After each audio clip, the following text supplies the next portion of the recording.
Penyanyi Syahrini kini kembali menerima tawaran pekerjaan sebagai bintang iklan. Artis yang hangat disapa Inces tersebut baru saja menjadi brand ambassador, dari suatu produk kecantikan.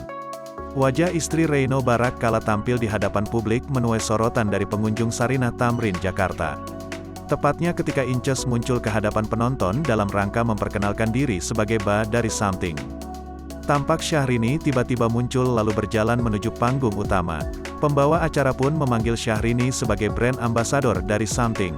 Tampak Syahrini mengenakan busana kasual namun tetap berhijab. Ia berjalan anggun ke area panggung sembari menundukkan kepala dan mengangkat kedua tangannya setinggi dada. Terdengar pembawa acara memuji wajah Syahrini yang mulus dan cantik. Syahrini lantas tersenyum dan mengucapkan terima kasih.